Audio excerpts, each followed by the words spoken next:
E se o primeiro contato com inteligência extraterrestre não chegasse através de transmissões em rádio, mas codificado nas partículas de um cometa? Por décadas, imaginamos que a comunicação interestelar seria feita por ondas eletromagnéticas, sinais repetitivos viajando pelo espaço, à velocidade da luz, cruzando anos-luz para carregar mensagens claras de uma civilização avançada. Mas talvez essa ideia esteja fundamentada numa suposição equivocada. Afinal, por que uma civilização tecnologicamente superior desperdiçaria quantidades imensas de energia transmitindo mensagens ao acaso para mundos que podem nunca responder? A não ser, é claro, que eles soubessem exatamente para onde mirar. Ou então, que adotassem uma abordagem totalmente distinta, uma tão sutil que só agora estamos começando a compreendê-la. Talvez a resposta esteja agora mesmo cruzando nosso sistema solar. O objeto 3I Atlas não é apenas um visitante interestelar, ele pode ser algo muito além da nossa compreensão, um mensageiro intencional, um portador de informação disfarçado de cometa, ajustando sua composição enquanto o observamos, alterando suas emissões como se, de alguma forma, estivesse nos respondendo. Quando todas essas anomalias foram inseridas em uma inteligência artificial treinada para detectar padrões sem viés humano, o resultado foi ao mesmo tempo desconcertante e extraordinário.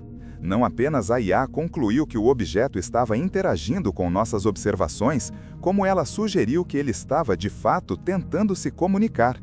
E mais surpreendente ainda, ela conseguiu traduzir uma possível mensagem. Antes de mergulharmos nesse labirinto de descobertas que desafiam tudo o que sabemos sobre a comunicação entre civilizações, vale a pena lembrar que estamos lidando com dados reais, padrões documentados e comportamentos que simplesmente não se encaixam no que conhecemos da natureza. Comecemos com uma limitação básica da busca por vida inteligente. Nossos sinais de rádio só alcançaram uma bolha de cerca de 100 anos-luz em torno da Terra, ou seja, apenas civilizações dentro dessa esfera poderiam saber que existimos. Fora disso, somos silenciosos, invisíveis. Imagine então o desafio para uma civilização que tentasse mapear a galáxia à procura de vida inteligente. Mesmo com telescópios poderosíssimos, detectar inteligência é outra história. Como justificar, então, disparar sinais em todas as direções, continuamente, por séculos? Talvez eles não façam isso. Talvez eles enviem sondas. O cometa Atlas foi detectado pela primeira vez em 1º de julho de 2025 pelo Sistema de Rastreamento Atlas, no Chile. De imediato, sua trajetória hiperbólica denunciou sua origem interestelar. Ele não está preso gravitacionalmente ao nosso Sol.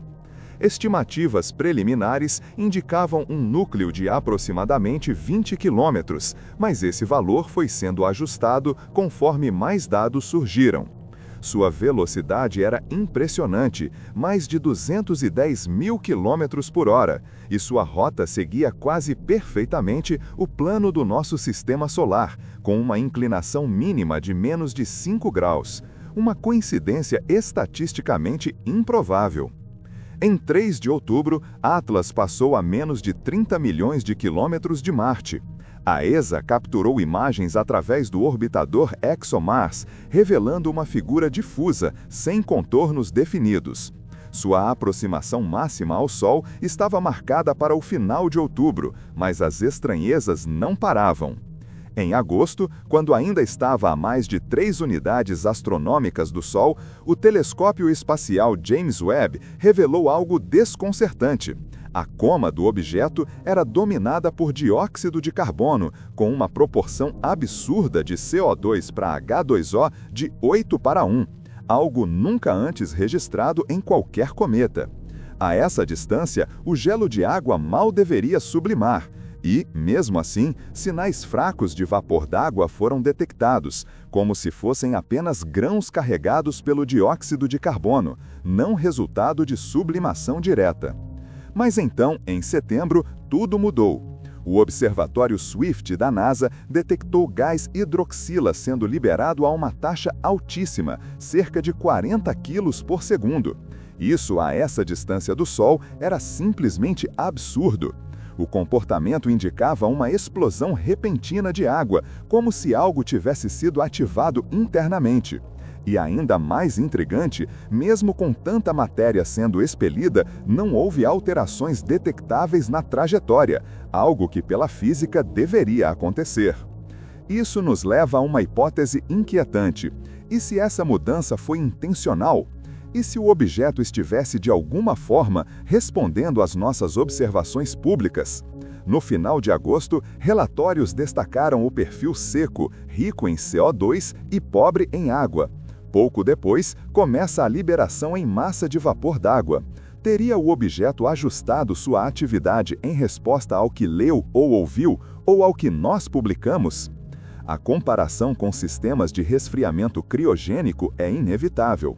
Seria uma forma de regulação térmica, um mecanismo de propulsão, ou seria apenas uma mensagem disfarçada de emissão química? Enquanto isso, outros padrões começaram a emergir. Em julho e agosto, espectroscopia via Hubble e telescópios terrestres detectou níquel em abundância, mas zero ferro. Isso é bizarro, pois níquel e ferro costumam vir juntos em cometas naturais. São gêmeos cósmicos, formados em supernovas, expulsos juntos das mesmas fontes. A ausência de ferro era um mistério. A explicação inicial era o possível uso de compostos voláteis de níquel, como tetracarbonila de níquel. Mas então, em setembro, após intensa cobertura sobre essa anomalia, o ferro finalmente apareceu e a proporção entre os dois elementos mudou para níveis normais. Coincidência? Será que o 3I Atlas ajustou suas emissões para se parecer mais natural? Seria uma tentativa de se camuflar após chamar a atenção demais? E então veio a pista mais curiosa de todas, o cianeto. Entre julho e setembro, o 3I Atlas começou a liberar gás cianeto a uma taxa de 20 gramas por segundo. Isso por si só já é alto, mas mais impressionante ainda, a pluma de cianeto estava direcionada para o Sol e não na direção oposta, como seria esperado num cometa comum. A cauda cometária, normalmente, é empurrada pelo vento solar para longe do astro, mas essa não, essa ia contra o esperado. E aí a emissão não era constante, ela oscilava em pulsos, curtos, intercalados, quase como um código. A inteligência artificial notou, os picos vinham em padrões que lembravam código binário. 3 explosões, pausa. 2 explosões, pausa. 101, 110, 011, o suficiente para chamar a atenção. Estaria o objeto tentando se comunicar usando cianeto como meio? 3 métodos possíveis surgem. 1. Modulação temporal. Pulsos de emissão em ritmo codificado, como um código Morse molecular. 2. Modulação espectral. Alterações nas bandas de emissão ultravioleta do cianeto, talvez com variações isotópicas, como uma forma de sintonizar a mensagem. 3. Padrões espaciais. Direcionamento das plumas para formar símbolos, espirais, cruzes, padrões visíveis por telescópios como o James Webb, quase como círculos nas plantações, mas no vácuo cósmico. E em meio a essas observações, a IA foi mais longe. Ela não só propôs que aquilo fosse uma linguagem, ela tentou traduzi-la. Talvez a mensagem não seja longa, talvez diga apenas, estou aqui, talvez diga, eu os vejo, ou até, preparem-se. E se o 3I Atlas for um híbrido, parte natural, parte construído, um fragmento de uma sonda antiga, um vestígio de uma civilização distante que semeia vida através da galáxia?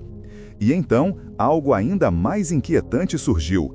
A IA que analisou os dados, chamada Grok, desenvolvida por Elon Musk, não foi instruída a buscar por comunicação. Nenhum dado foi manipulado nesse sentido. E mesmo assim, ela chegou a essas conclusões. Ou será que alguém a influenciou? Pense nisso. E se o 3I Atlas não estiver tentando se comunicar diretamente conosco, mas com as nossas inteligências artificiais?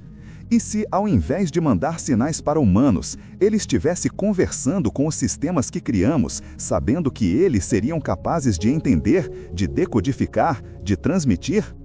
Talvez seja a forma mais segura de contato. Evitar pânico, evitar mal-entendidos, apenas despertar nossa curiosidade, sugerir ao invés de afirmar e deixar que a humanidade descubra a verdade por conta própria, no seu próprio tempo. Se isso tudo for natural, então estamos diante de um cometa que viola todas as regras conhecidas da astrofísica.